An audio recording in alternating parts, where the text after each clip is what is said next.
Hello and welcome, everybody. Thank you so much for joining us for this panel conversation. My name is Jess, and today I get to moderate a conversation about how a brand should celebrate Black History Month. So thank you again for joining us. I am joined in this conversation by four industry experts, and I'm really excited to hear them share their thoughts on this very important question in this time that we are in.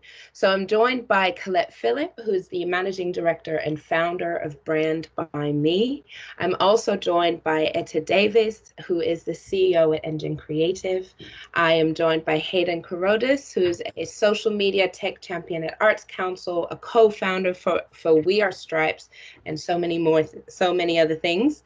And I am last but certainly not least joined by Maria St. Louis, who is the C4 Collective Chair at Channel 4, also the co-chair at For Sales Diversity Task Force, and more. So it's really great to have you guys here. How y'all doing?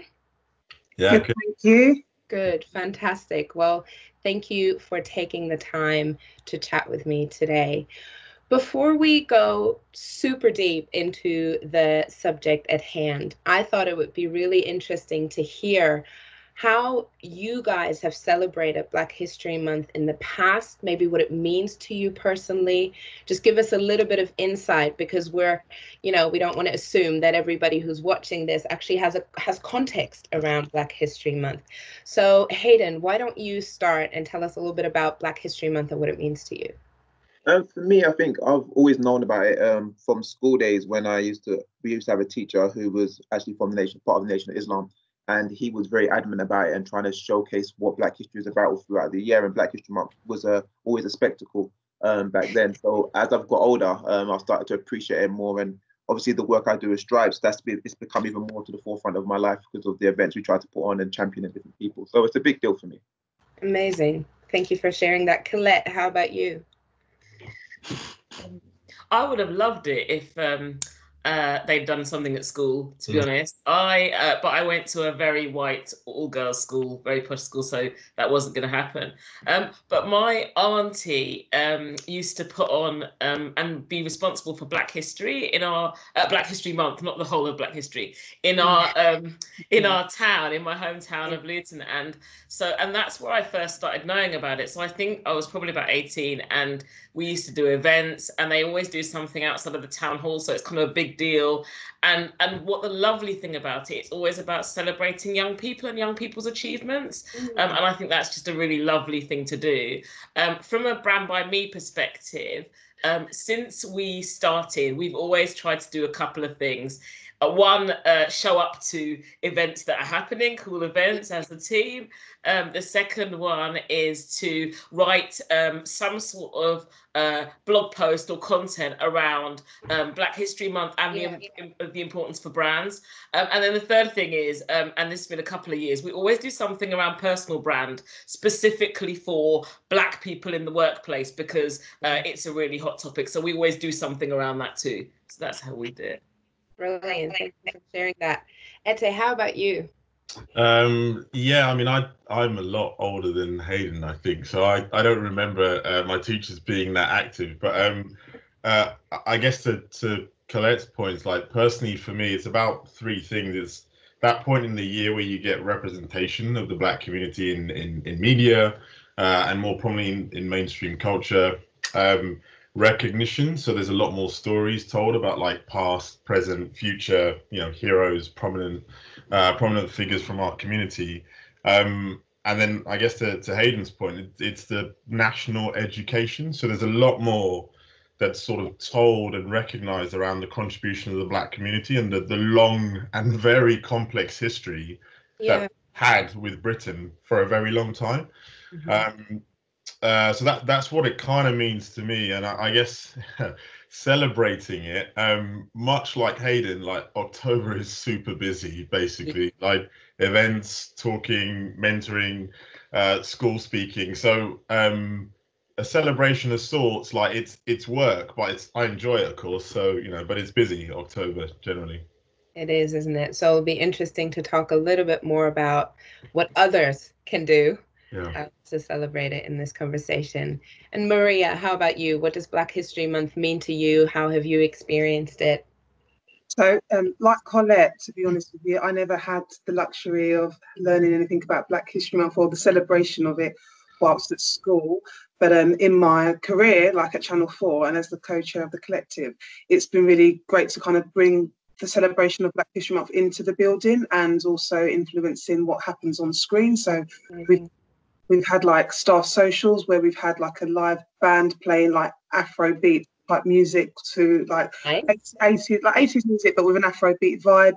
And we've had a Carla come in and do like a big history lesson for all employees. So just making it a celebration, but making it so that everybody can learn something, Black and white colleagues alike. That's brilliant. That's so good. And I think all of you have touched on things already that we're hopefully going to explore a little bit more and help those who are watching to really work out what brands can do to celebrate Black History Month this year and hopefully in the future. So let's dive into our conversation.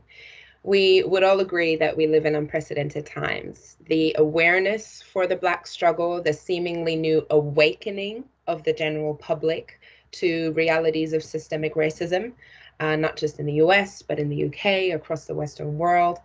All of that has caused a stir, as we would all agree, even though most of us would probably look at it all and go, this is not new,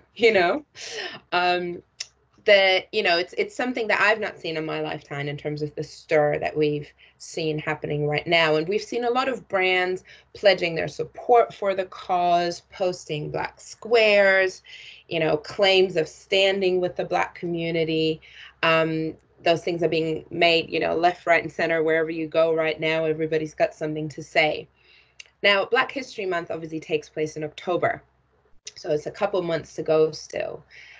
Can brands celebrate it in the way they have before?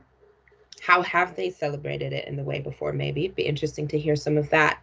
And if we don't think they can celebrate it in the way that they have in the past, how can they approach it? Be interesting to hear some of those thoughts from you and just talk a little bit around that point. And I wonder, Maria, if you maybe want to kick us off in this kind of around this question. Yeah, so I think that brands should absolutely be celebrating Black History Month. And if they haven't done so already, I don't think that should be like a barrier for them to actually embrace it.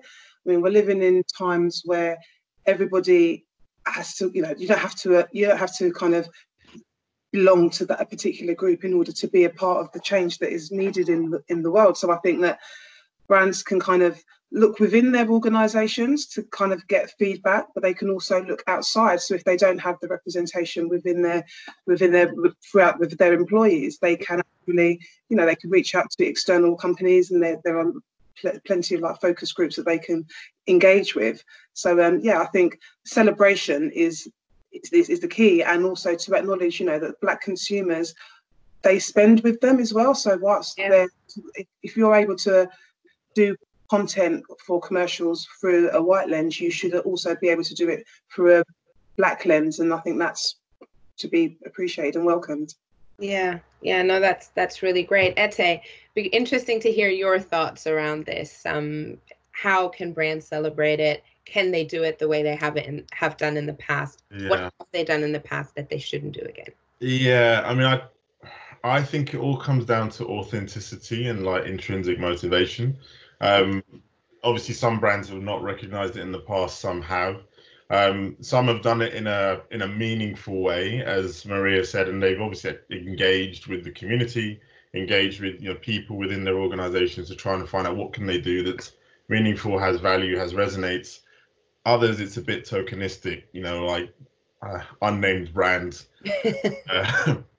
Putting out some Afro-Caribbean recipes, or other brands sort of changing their colors on their logos to red, black, and green. That sort of stuff I don't think won't wash anymore. And as you said, Jess, earlier on, it's sort of this moment in time, it feels and it appears as if there's been a real shift around awakening consciousness, and the global protest, I've not seen anything like it, and none of us have seen it in our lifetime. And obviously brands need to be connected to and influence culture, so I imagine in October they'll all be rushing towards it, because this has had such an impact on wider culture and sort of global society, and for them not to be in the conversation is a misstep, you think, from a brand point of view. But yeah, it does come back to the authenticity and the intrinsic motivation, and sort of, as Maria said, engage in doing something meaningful. And the starting point for that is recognition of the Black community as viable consumers with spending power, right? And engaging with them authentically, but also looking at yourselves as a business, and saying, like, how are we raising the voices of our Black colleagues? How are we empowering people? What are we doing around the diversity within our businesses, but also like our supply chains as well? So yeah, authentic and meaningful, I think, has to be what drives it all, really, for any brand. Yeah, I'd like to stay on that for a moment, maybe, before we move on. You say this word authentic, and I think sometimes I feel like people will listen to it and go, yeah, authentic. It's really important to be authentic. What does that mean? What does authentic mean in this context? And I'll throw to Colette in a moment, but I just like you to Well, I'll give an example of I guess the authenticity around a brand or a communications objective that from my point of view didn't work well for a number of reasons. And so we all know the incident of the anti-knife crime sort of chicken shop. I wouldn't spend too long talking about it. Yeah. If you're watching this and you don't know, just Google it. Driven by a bit of insight, which was around chicken shops being, or data that said chicken shops were flashpoints and points for grooming. Yes, there might be an element of truth in that, but what you're talking about with the result of the violent crime is a whole heap of systemic issues that anyone who had done the research, engaged with the communities on the ground, would have realized all the different touch points you need to address, and how you actually empower the communities to take control of the situation. And have not gone, well, what resonates with young Black youth? Oh, we'll just put a message in a chicken shop. Actually, why not stage interventions? Why not try and do more things around community activities? Get behind community stakeholders already doing things to combat those issues. Yeah, the authenticity comes from genuine understanding. So I think that's the starting point. The brands need to take time to genuinely understand the community, understand our experience in Britain, how we engage with brands, and from that you can build authentic messages and authentic creativity and authentic communications, I think. Yeah, that's brilliant. Hayden, I can see you wanting to add to this conversation. What are your thoughts around how brands can approach Black History Month, how they can do that authentically, and what they maybe shouldn't do again? I think, I agree with what everybody said so far. The only thing I'd probably add is to touch on that authenticity point is the brands who haven't done it previously, maybe this is their time to not necessarily go out and do something, but to actually look internally and start the process of how they can change their internal process. So, and even if they were to communicate that, saying, okay, we're not going to try and put a trend or jump a bandwagon, but what we're going to do is we're going to look internally, and this is going to be the start of our process of changing how our culture works. I think that for me would go down well, not just in the current climate, just in general, because that would show that genuine ambition to actually change something and not just treat us as the next viral trend. Yeah, and I think that's really important, because I know in a lot of conversations I've been in, people say, well, but if I don't, say something, or if I don't do something, people are going to think I'm not engaged or I'm not serious about it. But you just touched on it so well. You can choose to put, invest internally into actual change within your organization and still let people know that that is something that you're doing. Colette, I wonder what some thoughts are that you have around this. Yeah, I think there's a difference between token activities and starting points, I guess. Let me be clear, though. I don't think what people did last year is certainly not going to be enough. But you can use it as a starting point. Yeah, if you've done it, you can use it as a starting point. So, I think that the brand that led with, Caribbean and recipes, I don't think that's a bad thing. But I think, and maybe messages on, it was messaging in store. I don't think that's a bad thing, but I think the issue is if that's all you're doing, it's not enough. So actually, I think it's a starting point. So for example, I think there's something around brands understanding their role within this and the platform they have. So for example, if you are a retail brand, you have purchasing power. You should lose it as an opportunity to stock and promote Black-owned brands, for example, is a really easy way you can do that, and a way to use your platform, and not just starting, not just in Black History Month, but starting with that and continuing on. So using that sense of understanding what our platform is, you know, and the point that Hayden said around looking at, I don't think it's an either or, and sometimes brands see it as an either or. We do stuff internally, or we do stuff externally. No, it's both. We should be investing in both, because brands have a platform, they have ad spend that they could be using. As Maria said, they have internal change that needs to happen. So at the moment, even if you do not, you know, come October, if you do not have a you know, if you've not done anything today, it's a time to actually start and address your commitment and look at what you need to do differently. So, but there's something for me as well around, I think one of my friends is a really brilliant D&I practitioner, and a black woman, brilliant Black woman. And she said a lot of D&I professionals, this is going to sound really rude, but sorry, I'm saying it anyway, are frustrated events professionals. Because actually a lot of D&I activities around this time within organisations are events. And don't get me wrong, I think events and celebration has to be a part of this. And that's where I said starting point, has to be a part of it. It really does, because there's an opportunity. But we have to go further than that.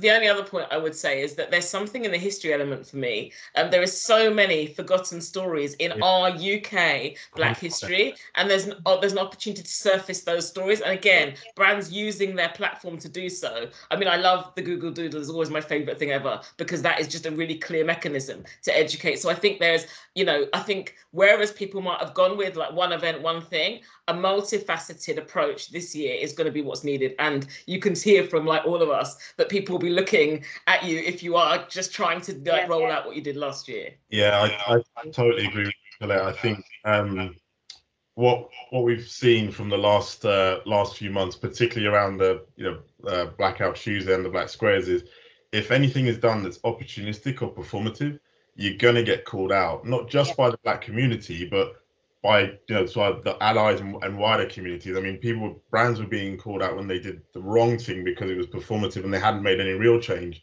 from all segments of society. So it's about, it is about like it is about doing more. It's about both the inside and out, and it's about, showing sort of like real meaningful purpose behind what you're doing.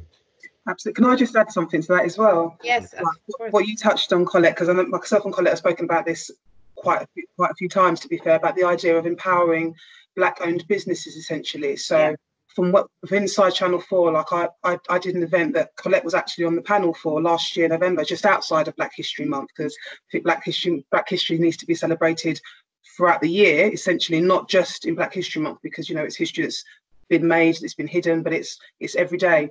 We kind of came to the conclusion at the end of that event that we were going to do, from Channel 4's perspective, we were going to do something to empower diverse brands, Black-owned dominantly, to be able to break down the barrier and the barrier to entry, to allow them to kind of engage with mainstream media. And so I've kind of got a commitment with Channel 4 for some airtime that we perhaps could provide, but also within that, I feel like they're, like Colette mentioned, brands that could, if they haven't got a plan so far for Black History Month, perhaps they could use their spending power to actually help support a Black-owned brand that hasn't been on television before. And that's something that I'm kind of exploring at the moment, and is really, I guess, a call out to the industry. Those brands that do want to do something impactful that's going to benefit not just a business but also the community. Then that's something that I'm really keen to kind of push forward. Yeah, Hayden. Sorry. Hayden. No, I was just going to say, Hayden, did you want to add something? No, that all sounds brilliant. I was more just thinking about the idea around brands are scared at the moment as well, and it's not to protect brands but there's also that element where I would rather something be authentic and it has a longer term meaning to the brand and a longer term organization than them try to do do everything and fall on their face. I'd rather, so that's kind of my concern. But there are, as Colette said, there are some really easy ways to get involved. Liberty done a great campaign called Share the Mic. That's something that brands could do in a heartbeat. It wouldn't take them to. It's literally just give someone your Instagram page. That's not incredibly difficult. So it's just, so there are some incredible initiatives that that brands can get involved with. But for me, again, I still always think it's that strategic approach that is needed. It needs to be something that's going to have longevity. For me, that would be more important to me than them saying, "Oh, look, we've got people shown on our pages now. Oh, we've done this great campaign. Or we've done this event for this month." If you do something long term, then that will be the benefit for everybody. For me. Yeah, that's great. What you just touched on something really important there, I think, and it's something that applies to interpersonal relationships as well as obviously the relationships that brands have with customers and the wider community and public, the fear element. And I've heard it a lot. I run anti-racism courses, which are predominantly attended by white people.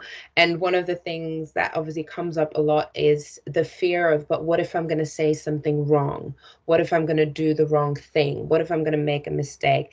I wonder if any of you have anything to add. Yes, Colette, be great to hear. What would you say to whether it's individuals or brands who are saying, I want to do something, but I'm kind of scared I'm going to do the wrong thing?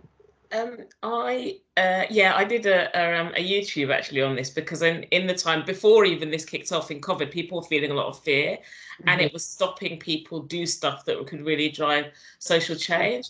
I think there's a really easy solution to this. There are lots and lots and lots of people that know lots about this. Probably within your organization there are some. So actually you shouldn't be fearful if you're consulting with people within your organization, but also looking outside to people that can really help you with this. You shouldn't be fearful. Yeah. And ultimately, I think fear and then doing nothing is an unacceptable response, because actually in letting fear stop you, if there are there are so many people that can help brands with this, that understand what anti-racism looks like, that provide interventions that are proactive for staff, that understand. There are so many people. So, saying, well, we're a bit scared. No, instead, go out and look for people to help you with it. And also consult within your organization, as long as you have, Black people within it. If you don't, then obviously you need to look outside of that. But fear is not I think fear is an excuse, and it's an unacceptable one. And I think where people are using it, it is not, as I said, the word I'm using quite a lot is unacceptable at this time, because I'm becoming quite zero tolerance. I think we all have to be. Hayden's the same. We all are saying things. We're saying quite strong words here, because I think at this time, we need to drive change. People need to get involved.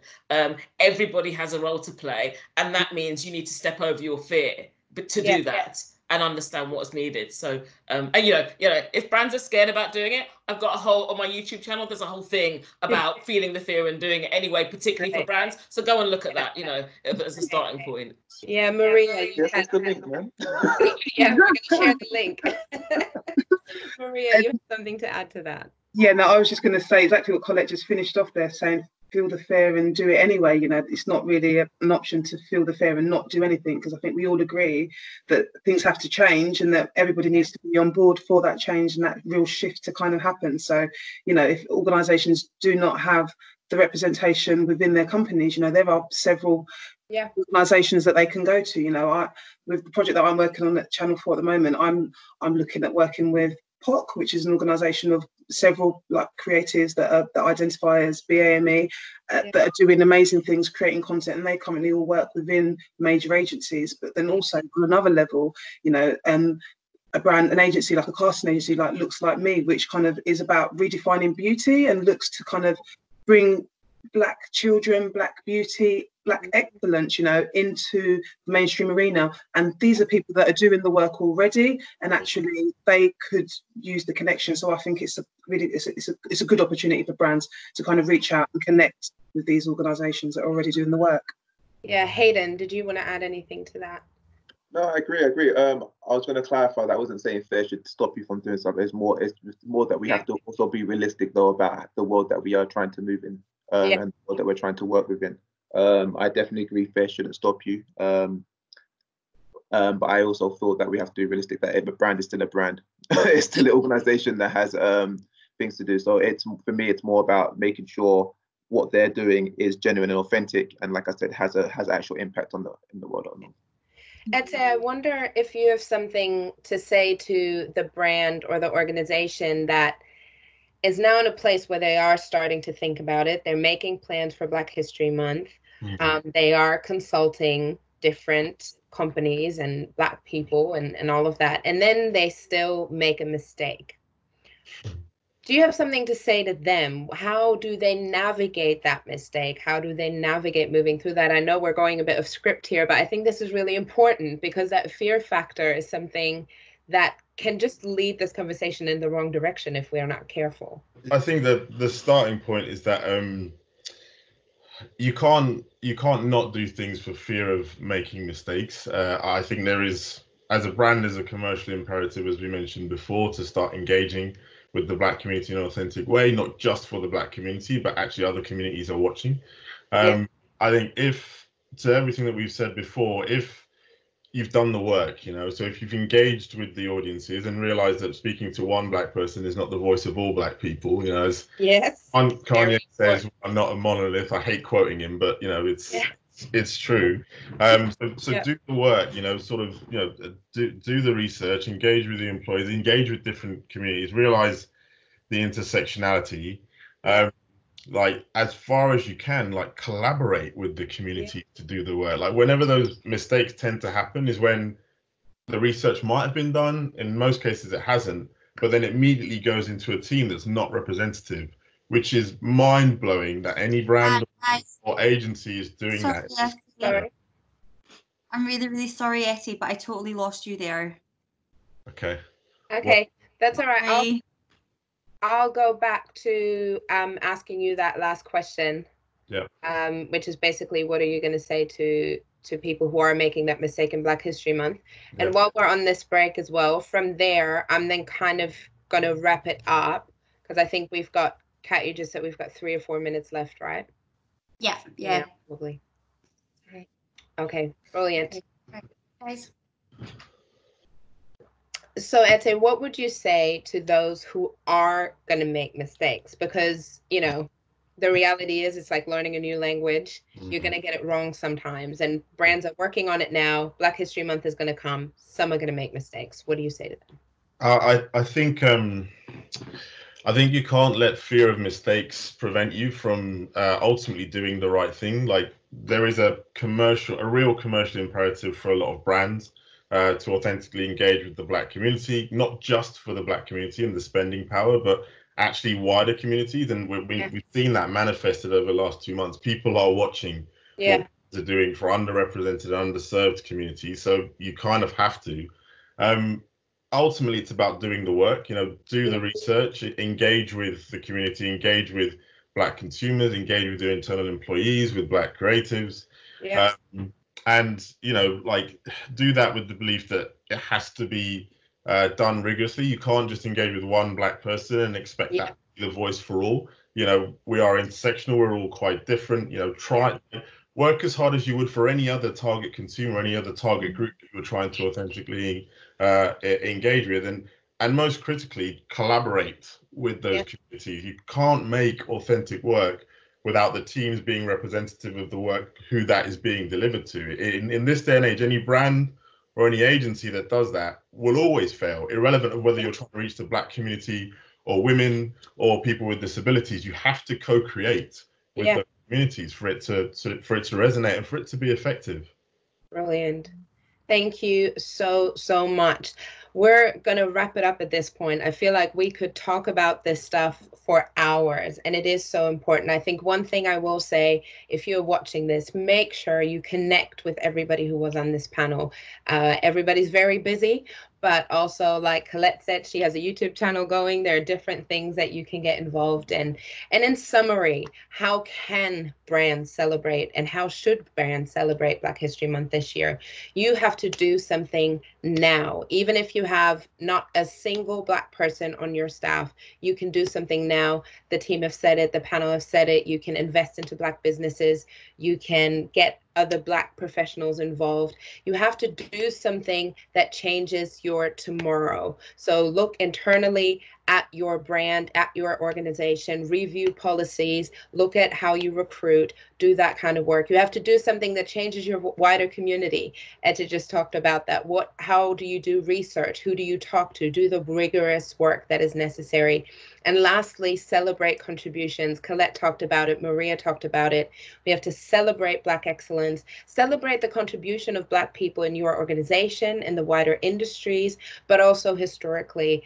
And when you make a mistake, own up and move on, because this is a long road ahead and we're all in it together. Mistakes are going to be made, but the important thing is that we move forward. So thank you all so much for joining. Thank you, panel, for joining. It's been a great, I'm just like alone out here clapping. You can also clap for each other. Fantastic. Thank you so much. And enjoy the rest of the future of diversity.